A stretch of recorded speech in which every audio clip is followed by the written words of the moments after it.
Les campagnols sont des petits rongeurs qui peuvent causer des dommages considérables dans les vergers. Il est donc important de savoir reconnaître les signes de leur présence pour à la fois protéger et préserver la santé des vergers et comprendre l'étendue des dégâts qu'ils peuvent occasionner. Vous pouvez notamment retrouver trois espèces dans vos vergers en France, le campagnol terrestre, le campagnol des champs et le campagnol provençal.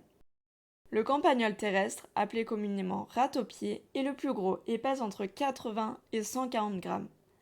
Il se déplace presque uniquement sous la terre grâce aux galeries sur plusieurs niveaux qu'il creuse. Celles qui sont situées à une dizaine de centimètres de profondeur lui sont utiles pour se nourrir, et il vit dans celles qui sont plus profondes. En pleine saison, il se nourrit d'herbes, mais pour passer la mauvaise saison, il se rabat sur les racines et va faire des réserves. Les campagnols terrestres ont une zone de présence assez large.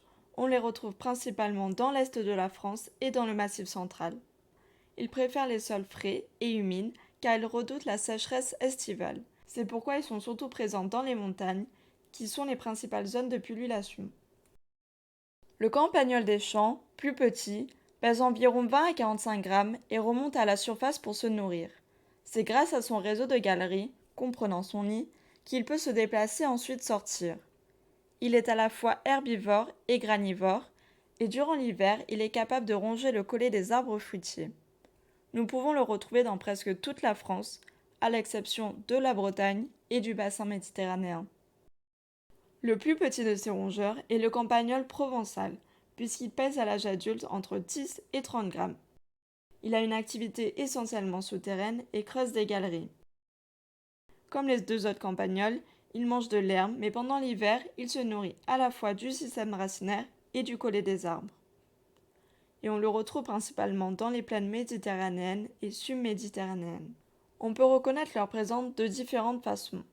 En voyant des tas de terre ou tumulus pour les campagnols terrestres et provençaux, qui sont plutôt aplatis et allongés et sont répartis de façon hétérogène, les trous de sortie sont obliques. Mais il ne faut pas confondre avec la taupinière des taupes. Pour celle-ci, les taupinières sont hautes et arrondies. Le trou de sortie est situé au milieu de la taupinière et s'enfonce verticalement dans le sol. Contrairement aux campagnols, les taupinières sont alignées. On peut également voir des trous, ce qui montre la présence de campagnols des champs.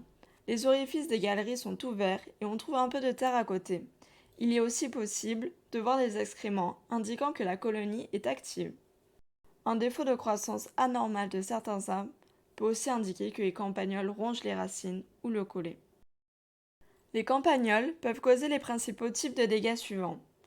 Étant donné qu'ils sont herbivores, ils vont causer des dommages dans les parties souterraines et aériennes des arbres.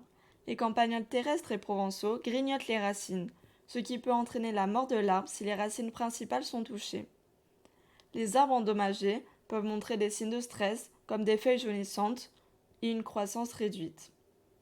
Les campagnols des champs et provençaux rongent le collet, ce qui affaiblit l'arbre. Ils vont aussi perturber le sol puisqu'ils creusent des galeries. Cela engendre une diminution du contact des racines avec la rhizosphère, réduisant ainsi leur capacité à ancrer l'arbre et à absorber l'eau et les nutriments.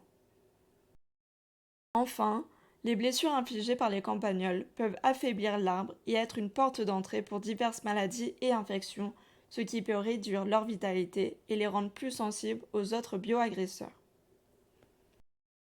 Donc lorsqu'il y a présence de campagnols dans les vergers, cela entraîne une augmentation de la mortalité des arbres et une baisse du rendement, et les dégâts sont particulièrement fréquents en hiver et en automne, car les campagnols s'attaquent aux racines et au collet des arbres.